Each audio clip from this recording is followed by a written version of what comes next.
ایک حاکم نے 3 آدمیوں کو پکڑا، ایک باپ تھا، ایک بیٹا تھا، اور ایک اس کا برادر ان لا تھا، یعنی بیوی کا بھائی تھا، اور حاکم چاہتا تھا کہ ان تینوں کو قتل کروا دے۔ جب عورت کو اطلاع ملی تو وہ حاکم کے دربار میں آئی اور اس نے آ کے خوب ادھم مچایا کہ میرے گھر کے 3 مرد ہیں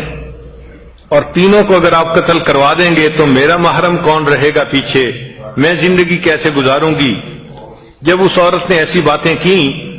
تو حاکم وقت نے کہا کہ اچھا،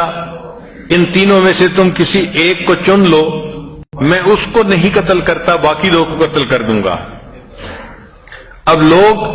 ایکسپیکٹ کر رہے تھے کہ یہ اپنے بیٹے کو چنے گی، چونکہ ماں بیٹے کا رشتہ ایسا ہے کہ ماں ہر حال میں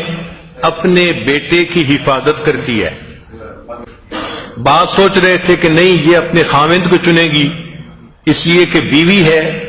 اور بیوی کے لیے خاوند کی زندگی اہم ہے۔ مگر اس عورت کو جب اختیار دیا گیا کہ وہ ان تینوں میں سے کسی ایک کو چن لے تو اس عورت نے اپنے بھائی کو چن لیا کہ میرے بھائی کو آپ قتل نہ کرو، باقیوں کو بے شک قتل کر دو۔ اس پر حاکم وقت بڑا حیران ہوا۔ اس نے کہا کہ مجھے یہ بتاؤ کہ تم نے بھائی کو کیوں چنا ہے، باقیوں کو کیوں نہیں چنا؟ اس عورت نے جواب دیا، میں جوان العمر ہوں، خوبصورت ہوں، اگر آپ میرے ہسبینڈ کو قتل بھی کر دیں گے تو اللہ تعالیٰ کوئی دوسرا پرپوزل بھیج دیں گے اور میں دوسرا نکاح کر لوں گی، مجھے اللہ پھر خاوند دے دیں گے، اور اگر اللہ نے دوسرا خاوند مجھے دے دیا تو اس خاوند کے ذریعے سے اللہ مجھے دوسرا بیٹا بھی عطا فرما دیں گے، تو مجھے خاوند بھی دوسرا مل سکتا ہے، بیٹا بھی دوسرا مل سکتا ہے۔ لیکن میرے ماں باپ دنیا سے فوت ہو چکے